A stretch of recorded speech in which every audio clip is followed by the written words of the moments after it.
Live from the Big Beefy Man Cave in New Bedford, Massachusetts.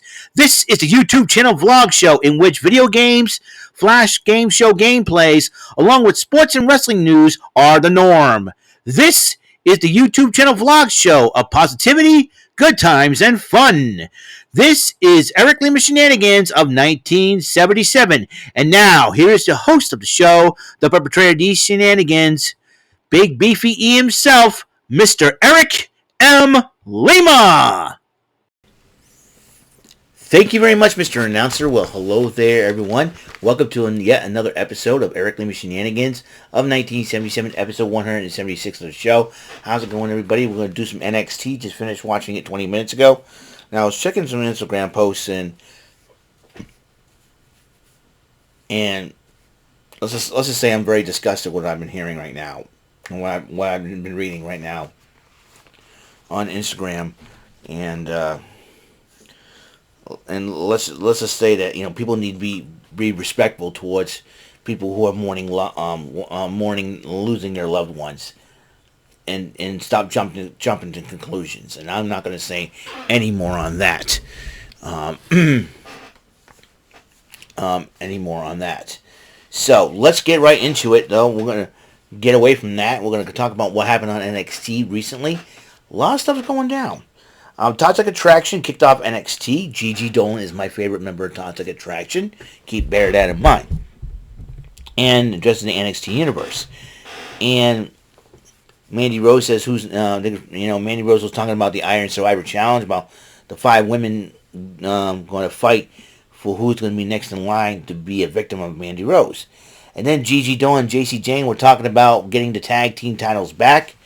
And then they called out, and they mentioned Katana Chance and Kaden Carter. Both ladies came out, both the champs came out, started a little talking trash. Then they threw in the ring, they fought, they brawled, and then Mandy Rose making an advantage. And then they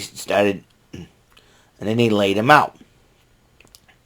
Meanwhile, Wesley was on his way to the arena. Tony D'Angelo pulls up in his van and said, "Hey, I'll never forget what you did for me." He goes, it's next to me. He said, "You know what? Never mind. Listen, after I get done with Hayes, you know where to find me." So like Tony D'Angelo will be targeting Wesley. Then Cora Jade cut a promo on Wendy Choo pre-match. And then it goes to the commercial break before the matchup. Grayson Waller sits down and confronts Duke Hudson, who is reading the JCU University handbook, and he goes, "Yeah, cut it out, mate. No, I'm serious." And so Grayson Waller walks away. Excuse me. Wendy Choo took on Cora Jade one-on-one. It was a heck of a matchup. Cora Jade went to go use her kendo stick. Referee told her not to use it, and then after Wendy Choo knocks her out and drops it, she was about to use it, but Cora Jade grabs Wendy Choo's drink and splashed it in her face, giving the pinfall to Cora Jade, and left Wendy Choo crying in the middle of the ring. Apollo Crews was writing in his diary about going back to NXT and going back to NXT, and how he's going to be challenging Braun Breaker at NXT Deadline for the championship in 3 weeks. So it's going to be an interesting matchup, to say the least. Now, Mackenzie Mitchell was interviewing Kiana James, and Kiana James says, "Ivy now is tough, but I count the losses, not the wins." And then Mackenzie Mitchell brought up the fact of her attempt to buy Fallon Henley's bar because of stupidity. I lost out. The deal went through. And then Javier Bernal interrupts Mackenzie Mitchell, and he mentioned names that were people injured, and I think he mentioned a retired superstar's name. I think, was it Undertaker? I don't know. Like, if you're gonna want to wrestle the Undertaker, even in retirement, he can still kick your rear end, Javier Bernal. Big body Javi, more like big mouth Javi, if you ask me. Javier Bernal is not going to learn his lesson. He's so stupid. Mind readers charge him half price. Anyways, Chase University were talking amongst themselves, and Pretty Deadly starts interrupting them, making fun of them and all. Duke Hudson stands up for Chase University, and then he started fighting both of them. Both of them jump until referees came and separate them. And Ivy Nile went one-on-one with Kiana James. Ivy Nile, thanks to Fallon Henley's distraction, won the match by submission, and then Fallon Henley beats the crap out of Kiana James post-match. Meanwhile, the Creed brothers were celebrating with Ivy Nile and Tina Paxton in the middle of the ring. And then they addressed Indus Sher. And they decided to challenge Indus Sher to a tag match at NXT Deadline. Ivy Nile is not too crazy about the idea.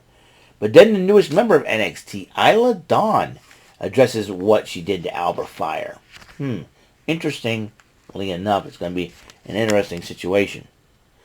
And then Duke Hudson goes to talk to Andre Chase about Pretty Deadly. He says, you know what? He got them a tag team title shot, which Andre Chase decided to be excited for. So, interrupting Andre Chase's session with a student. I think his name is Mario, I believe. Anyways,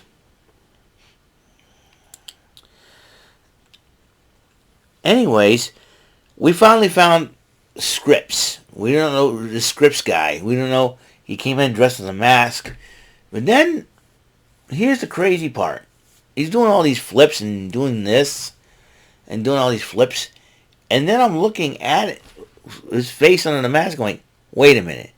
This Scrypts fella is way too familiar. Yep, this Scrypts fella is way too familiar. And I think we all know who it is because fans were chanting his name. That's right. Reginald, a.k.a. Reggie, is under the Scrypts mask, but he defeated Guru Raaj. So, and then the Schism talked about Thanksgiving, basically talking a little bit of trash about Thanksgiving. And then while Joe Gacy and while everybody else was talking in the Schism, Ava Raine went out, get some random dude with blonde hair from a crowd, invites him into the ring. And then they were talking about this, the Schism Invictus and the vow, and the guy's in there, you know, and he says, "And thank you for your sacrifice." Joe Gacy grabs him and throws him to a table, while Rip Fowler, Jagger Reed, Ava Raine, and Joe Gacy put up 2 fingers of peace. And I'll tell you one thing: I think Schism's out to hurt. Their Schism is not what they seem to be. But I can't believe this Scrypts guy is freaking Reginald. Unbelievable. The former 24/7 champion. So I think Joe Gacy's Thanksgiving message was stupid, if you ask me. But anyways, Mackenzie Mitchell interviewed Trick Williams, and Wesley's like, really? And then Trick Williams, yeah, you know, yeah. I think Wesley wasn't having any Trick Williams' games. And I'll stay in the back or something. Okay. Then Braun Breaker went fishing after a huge matchup, and he talked about being the champion, and also he's addressing the situation that in 3 weeks he's facing Apollo Crews. He says, time to get back to the grind again. So Ruca went one-on-one with Zoey Stark. Heck of a matchup. Zoey Stark did pick up the victory, and then she was about to talk to Ruca after the matchup, but Nikita Lyons goes after Stark. Looks like those 2 ladies have some unfinished business. And then Idris Nofi and Malik Blade said, hey, listen, we got one more guy, man. Odyssey Jones has got, we got some girls, we got some ladies. I think it would be great. And they were talking to Von Wagner and Mr. Stone. Von Wagner goes, yeah, it would be great. But then he starts telling me, I don't want to go with losers. And he attacks both of them. And then he rips off the sweatshirt that Malik Blade was wearing. But then, Odyssey Jones came at the last moment.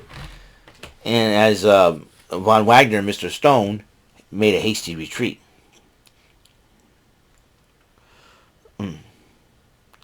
But actually, security was separating everybody from that match. Charlie Dempsey cut a promo about being old school in training and fighting, and they don't have all these mechanical equipments and technology to help train. And he mentioned Billy Robinson. mentioned Billy Robinson and all the other old school fighters who just basically believe in old school training.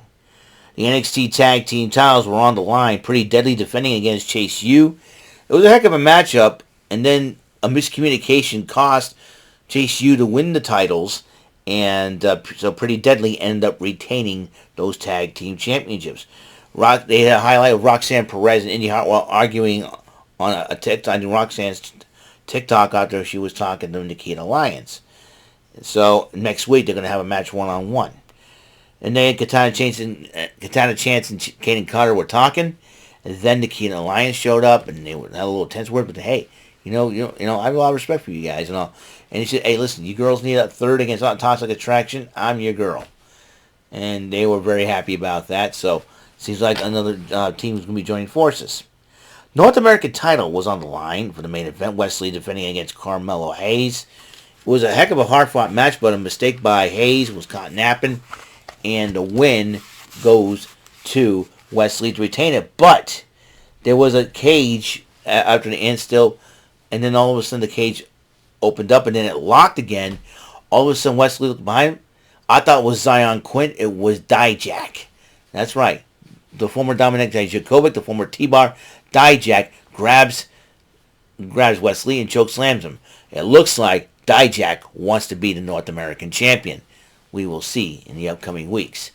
So, what's my takeaway? We all know who Scrypts is. Hey, Reggie, you can't fool us. Can't fool me. You couldn't fool the NXT universe, bro. Yours, Scrypts, you're Reggie. That's all I'm going to say on that matter. And speaking of rips, I ripped a fart last night. Because guess what? Everybody does it. Anyways, this is all the time we have on the show. Episode 176 of Eric Lima Shenanigans of 1976 complete. Tomorrow's going to be a Thanksgiving Eve special. As you know, I have Thursday off, Thanksgiving, So you're going to see a Thanksgiving Eve special of Saturday Superstarcade. I'll be playing Simpsons Road Rage to get myself prepared for Mario Kart 8 Deluxe's new DLC track. Wave 3 that will be coming out December the 7th. But also, so that means December the 10th, I'll be playing that. So I'm kind of looking forward to it. And also to play some Joker's Wild as well. All right? So that's all the time we have on the show. Episode 176 is complete. So, until the next episode, Mr. Announcer, take us home. That is all for today's episode. This is Mr. Lima speaking for Eric Lima Shenanigans of 1977. A big beefy E, do it for Bob Saget Production, and in association with a sweet Bofa Raving Dingleberry Telepictures and Distribution. Thank you for watching today's episode of the show. See you on the next episode of the show. Goodbye for now, and have a very blessed day.